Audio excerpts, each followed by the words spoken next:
กองทัพที่เข้าทรงมานั่นน่ะมันมีฮอต8กองทัพเทียบใส่ของพวกเขานี่มันซ้ำ1กับ10ประกอบด้วยอาวุธที่ทันสมัยแล้วด้วยการกอบโกยเอาทรัพย์สมบัติของลาวนี่แล้วด้วยการเอาเปรียบเอารัดในการค้าของลาวเนี่ยเอาได้เงินได้คำซื้อนอแฮดซื้อยาฟินไปขายแล้วก็แลกเปลี่ยนเอาปืนมาฆ่าคนลาวนี่แหละ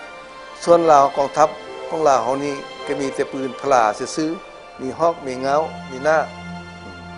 จึงว่าปานนั้นก็ยังสู้กันได้หลายเดือน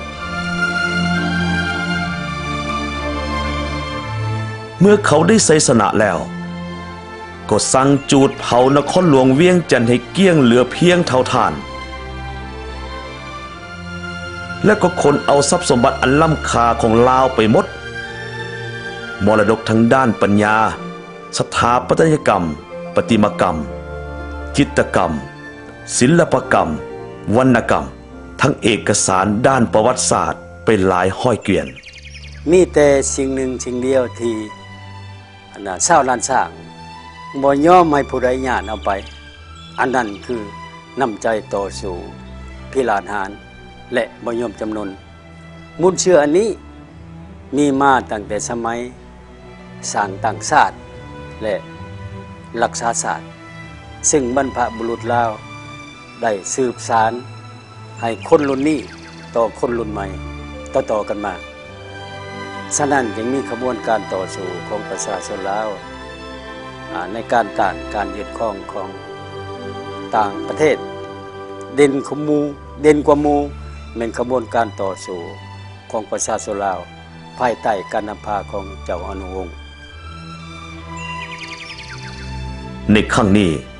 เขาได้จับพระเจ้าอนุวงศ์และเสื้อกษัตริย์ทั้งหมดไปและทรมานจนพระองค์ได้สิ้นพระชนม์ไปในเมื่อเดือนมังกรปีคศ1829การลุกฮือขึ้นต่อสู้ต้านพวกศักดินาใกล้เคียงของพระเจ้าอนุวงศ์ถึงว่าบ่ได้สำเร็จผลแต่ความพิราชอาจหาญของพระองค์และชาวเวียงจันทน์ในเวลานั้น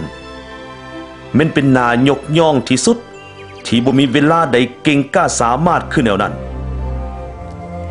ถึงว่าพระองค์บ่ได้เฮ็ดสำเร็จก็ตามแต่น้ำใจการเสียสละของเพิ่นยังฝังอยู่ในดวงใจของประชาชนลาวชาวเวียงจันทน์จากรุ่นคนต่อรุ่นคนตลอดมา